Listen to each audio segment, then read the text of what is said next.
Dear brothers and sisters, when you think about what the world is paying attention to right now, it is the excitement of either the NBA Finals or the World Cup. And of course, there's a whole discussion to be had about what this does in terms of what's actually happening in the world, and Gaza and Lebanon and Iran and the entire Middle East, and that nothing really takes a pause when world entertainment happens in terms of world events.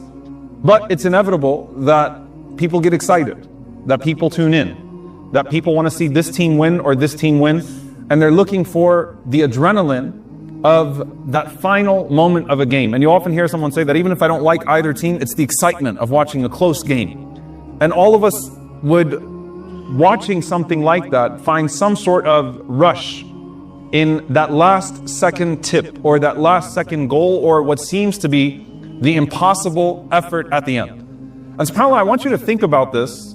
And it has very little to do with my khutbah, by the way. But I do want you to think about this for a moment, that it doesn't matter how many stats you have as an individual player. It doesn't matter what you actually put forth in terms of a body of work as a team. It all comes down to the last few seconds of the game, that last tip, the last whatever it may be, the last goal, and then everything else is negated. Even if you had the best game in the world, if you messed up at the end, none of it actually counts. No one remembers the statistics, no one remembers the effort, no one remembers any of that. Now, what does this have to do with something that's actually been on my mind? And to be honest with you, it hasn't left my mind, which are the shuhada of San Diego. Brother Amin, Brother Nadir, Brother Abu al-Izz, rahmatullahi alayhim jami'an, may Allah have mercy on them all three of those men. May Allah subhanahu wa ta'ala reward them and accept them as shuhada, Allahumma ameen, and all of the shuhada around the world.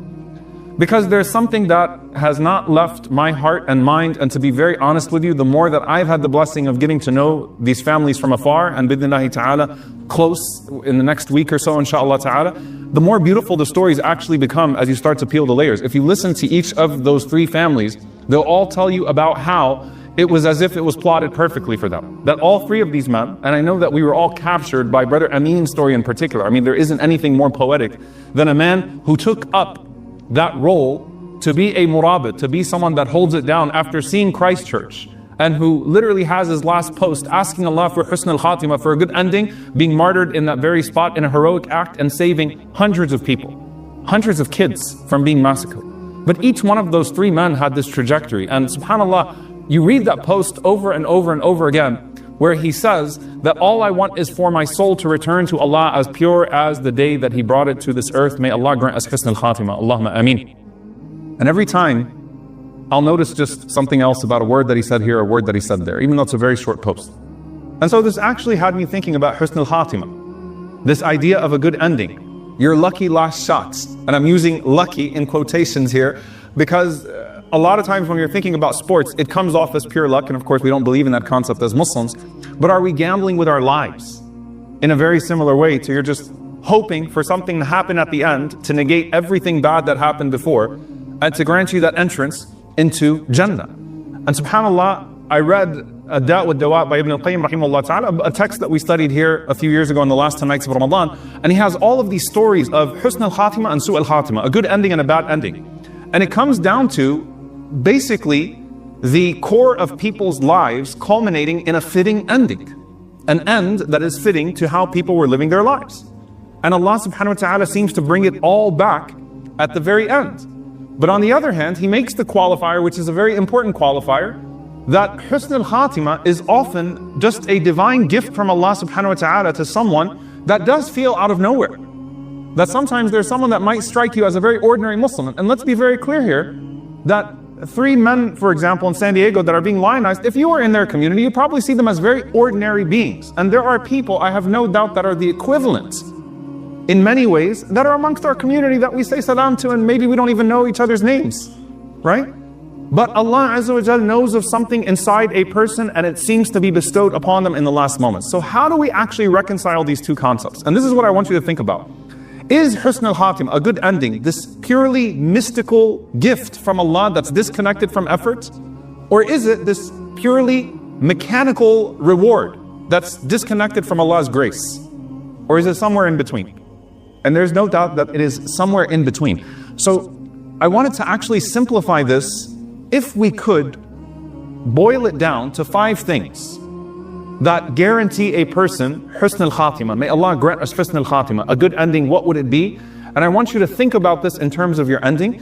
And the very first thing is al-Ikhlas, is sincerity. Sincerity in the beginning. A good end is tied to a sincere beginning, as is everything else. إِنَّمَا الْأَعْمَالُ بِالنِّيَّاتِ. Verily, actions are but by intentions.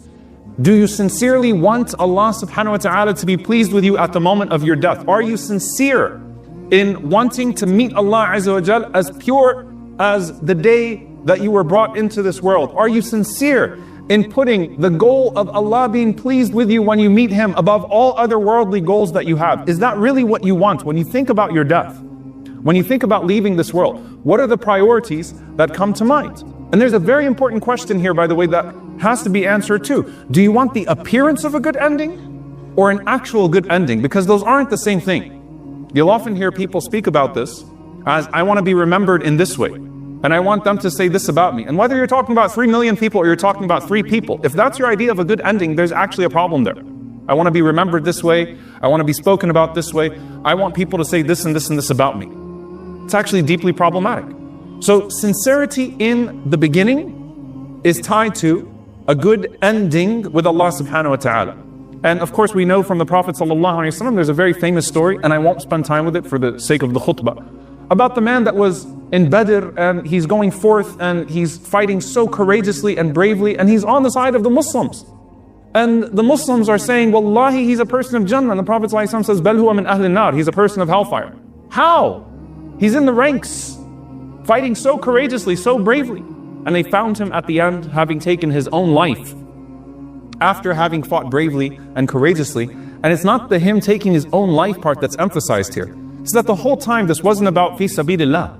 The whole time it was about lionizing himself, about leaving a legacy of being courageous and brave. And the Prophet ﷺ says, أَوَّلُ مَنْ يُقْضَى عَلَيْهِمْ يَوْمَ الْقِيَامَةِ. The first people that will be brought to accountability on the Day of Judgment, dragged into hellfire, are 3 people who wanted the appearance of a good ending, not a good ending. The scholar that wanted to be praised for his knowledge, the donor that wanted to be praised for his generosity, the martyr that wanted to be praised for his courage. And so you separate those 2 things. Do you want the appearance of a good ending, or do you actually want the experience of a good ending? When you think about your funeral, are you thinking about the angels at your funeral and how they're dealing with you? Or are you thinking about the people at your funeral and how they're speaking about you, which really doesn't matter unless it is weighed in accordance with how Allah sees you at that point? And so that's the first thing. Do you want a viral story, or do you want a good story with Allah subhanahu wa ta'ala at the end? And this actually gives an important qualifier to a hadith that is often misused, and this is why I started with it, in regards to how your ending is. And that is the hadith where the Prophet ﷺ mentions that a person will be doing the actions of the people of paradise until he's just a handspan away, and then he does one of the actions of the people of hellfire and he becomes a person of hellfire. Or a person is doing doing the actions of the people of hellfire until there's only a handspan between him and hellfire, and then he does one of the actions of the people of paradise, so he enters into paradise. This is the most important clarification to the hadith, because in some of the narrations the Prophet ﷺ said, إِنَّ رَجُلَ لَيَعْمَلُ عَمَلَ أَهْلِ الْجَنَّةِ فِيمَا يَبْدُو لِلنَّاسِ. A person is doing the actions of the people of paradise as it appears to people. وَهُوَ مِنْ أَهْلِ النَّارِ. But rather he's from the people of hellfire. Right? So the فِيمَا يَبْدُو لِلنَّاسِ qualifies this in such an important way, and it makes even more sense in a world where putting your life online is prioritized over actually living your life, right? And validation is sought through all of the tools of validation that are being developed in real time. Something here that's also important is that as the believer wants a beautiful death because he wants a beautiful meeting with Allah subhanahu wa ta'ala, it also brings all of the ahadith into harmony. So for example, إِنَّمَا الْأَعْمَالُ بِالنِّيَّاتِ. Actions are judged by their intentions, and إِنَّمَا الْأَعْمَالُ بِالْخَوَاتِيمِ. Actions are judged by their endings. Sincere beginnings, good endings coming together. Or the narration, يُبْعَثُ النَّاسُ عَلَى نِيَّتِهِمْ. People will be resurrected on the Day of Judgment in accordance with their intentions. أو يُبْعَثُ كُلُّ عَبْدٍ عَلَى مَا مَاتَ عَلَيْهِ. Every servant will be resurrected on the Day of Judgment with the deed that he died upon. Sincere beginning tied to sincere ending. And so I'm going to give you an equation, a very simple equation. Ikhlas at the beginning, sincerity at the beginning. Istiqama, firmness, steadfastness throughout. Tawfiq, Allah guiding you or granting you a good ending at the end. Ikhlas is your sincerity in the beginning. Istiqamah is throughout the process, you trying to hold on to that sincerity, both in terms of intention and action, and tawfiq, Allah subhanahu wa ta'ala granting you that ending at the end. So the first thing is sincerity. The second thing is your deeds, your amal. A'malu bin niyat. So first comes niyah, then comes amal. And when it comes to your deeds and your words having to match your actions, the ulama boil it down into different ways when the words don't match the action. So someone says, I want a good ending. I want to meet Allah subhanahu wa ta'ala pure. I want to meet Allah azza wa jalla while He's pleased with me. But the actions don't match the words. And they break it down then into a few categories. The words might be insincere. And that's nifaq. That's hypocrisy. I really don't mean it, or my deeds don't actually match to what I'm saying. So I'm saying I'd love to die in sujood. Who wouldn't love to die in sujood? I'd love to die in Medina. I'd love to die shaheed. I'd love to do this. I'd love to do that. But the deeds have absolutely no correlation to the words that are being spoken. So there's nifaq, there's a nifaqi element, a hypocrisy element, or there is a ajz and kasal element, a laziness element, which is when the drive is lacking.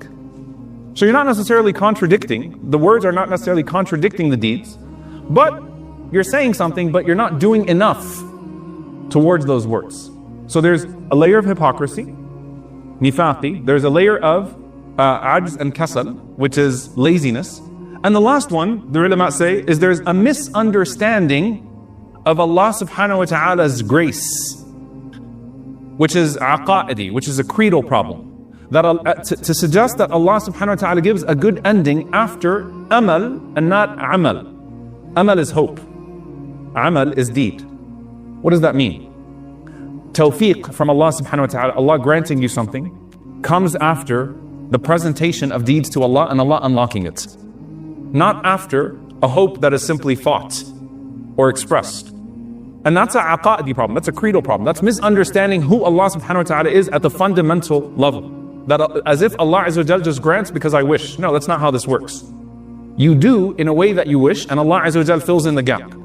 Okay, so there's a nifaq element with the words not matching the deeds, or there's a kasal ajz element, a laziness element where I'm not doing enough to meet the deeds, or third, there's a misunderstanding of Allah subhanahu wa ta'ala's grace altogether, which is a creedal problem at the end. There's another subtle point that the ulama mentioned here, that there's a difference between someone who does the deeds of al-Khatimah, of a bad ending, expecting a good ending, and someone who's not doing enough of the deeds of a good ending. It's really interesting here. Think of a worldly equivalent to this. It's one thing to not want to fail, it's another thing to want to succeed. It's one thing to not want to fail, it's another thing to want to succeed. Like when you think of your death, do you just not want to die in a horrible way? Right? Like, or be caught by Allah subhanahu wa ta'ala in your worst moments, in the middle of committing a sin, or in a sinful environment that you frequent, or saying something or doing something that you usually do. Is that like the fear? Is that what's driving you? Or is it that you have a lofty goal of Husn al-Khatimah, like I really want to die with my last words being La ilaha illallah. I really want to die in a place of sajda. I want to die in the midst of a good deed, or going to do a good deed, on my way to the masjid, or on my way to hajj, or on my way to umrah, or in some capacity striving for the sake of Allah subhanahu wa ta'ala. Or perhaps, yes, even martyred because of who I am in terms of my deen. Is it a great death that you're seeking, or is it that you just don't want to die a really evil death? And so the ulama actually then categorize in these books of al-Khatimah, the ending, the difference between someone who doesn't want su al-Khatimah and someone who wants Husn al-Khatimah. And one of the ways you protect yourself from not dying an evil death is to drive yourself towards a great ending. Like, the higher your standard, if you fall lower to that standard, then at least you won't fall too far. And so this is one subtlety that the ulama mention under deed as well. And of course, they also mention that there's a difference between committing sins while struggling and building your life around a sin, building your life around the disobedience, which is almost certain to end in some sort of su al-Khatimah. May Allah protect us, some sort of evil ending. All of us will continue to commit sin, even in our most sincere moments. We're still going to fall. Are we threatening ourselves with su al-Khatimah because of the sins that we fall into? Or are we threatening ourselves with su al-Khatimah, an evil ending, because of the sins that we actively cater to, that we build our lifestyles around, that we build trajectories to, that we shape our hearts in accordance with? The third thing that the ulama mention is repetition. And this is actually, when I was looking at the literature on Husn al-Khatimah, this is the most emphasized one, repetition.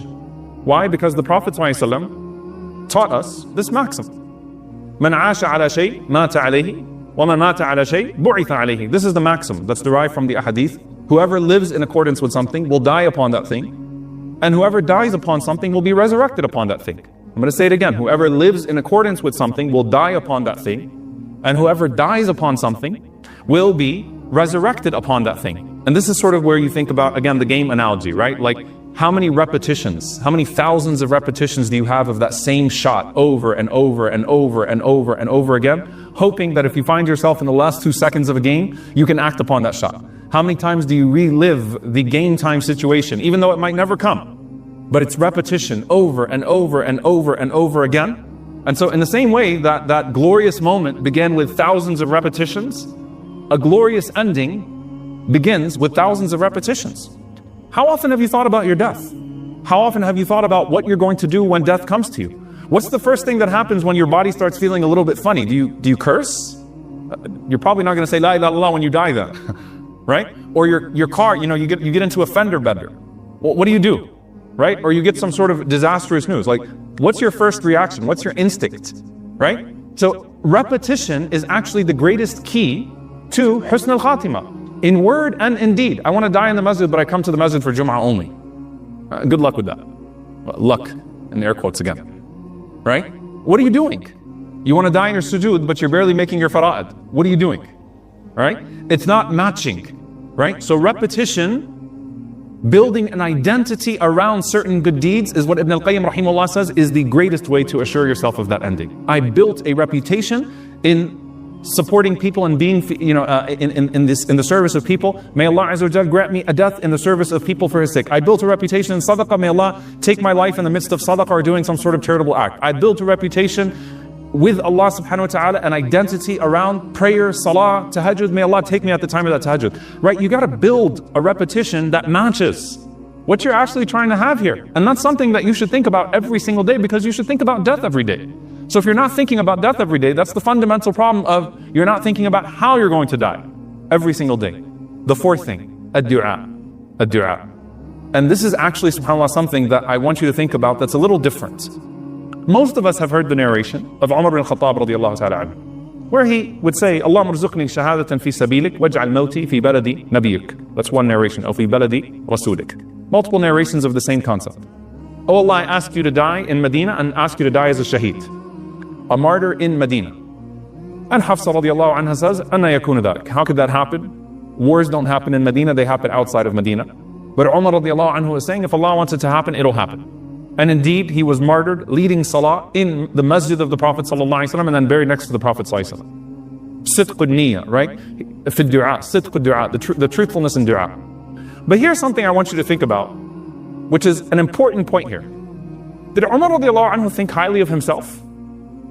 He actually used to question himself on the lowest of qualities. يَتَّهِمُ نَفْسَهُ بِالنِّفَاقِ, accusing himself of hypocrisy, fearing hellfire more than any companion. So he is fearing the lowest ending while asking Allah subhanahu wa ta'ala for the most audacious highest ending, which is actually extremely beautiful, because you might feel embarrassed to ask Allah Azza wa Jal for this glorious ending, for a good ending with Allah, because you're like, well, who am I?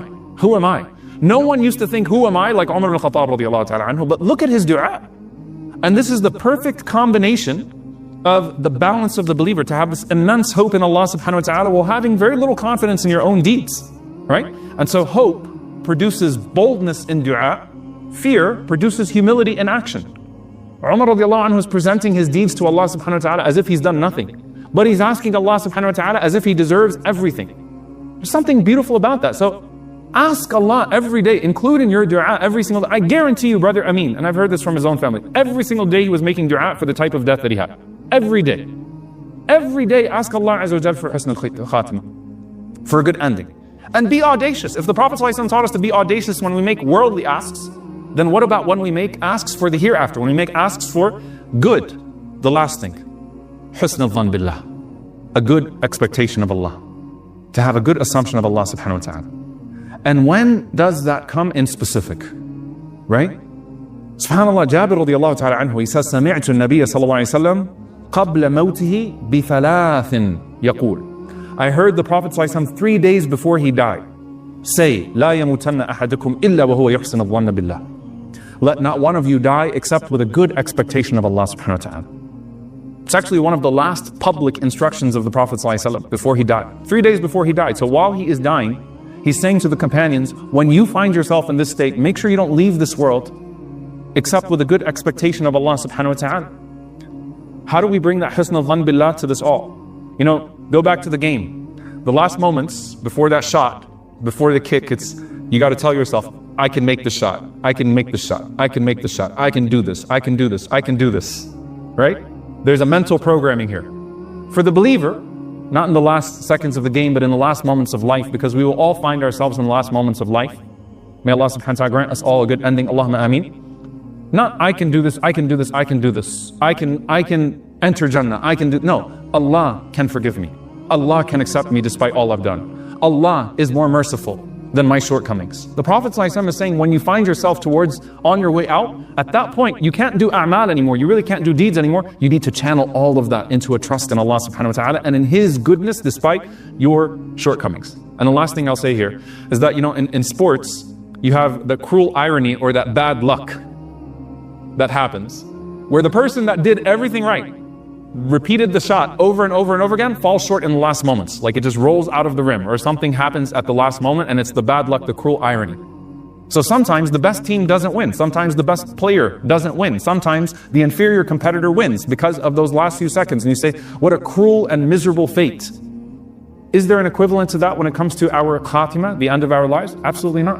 Why? Because وَمَا كَانَ اللَّهُ لِيُضِيعَ إِيمَانَكُمْ. Allah will not let your faith go to waste. إِنَّ اللَّهَ لَا يُضِيعُ أَجْرَ الْمُحْسِنِينَ. Allah does not let the good deeds of the good doer go to waste. So long as you were seeking Allah subhanahu wa ta'ala's forgiveness and His mercy, Allah azza wa jalla will not abandon the sincere believer at the end of his life. May Allah subhanahu wa ta'ala grant us all husn al-Khatimah and allow us to be joined with the Nabiyyin and the Shuhada. Allahumma ameen.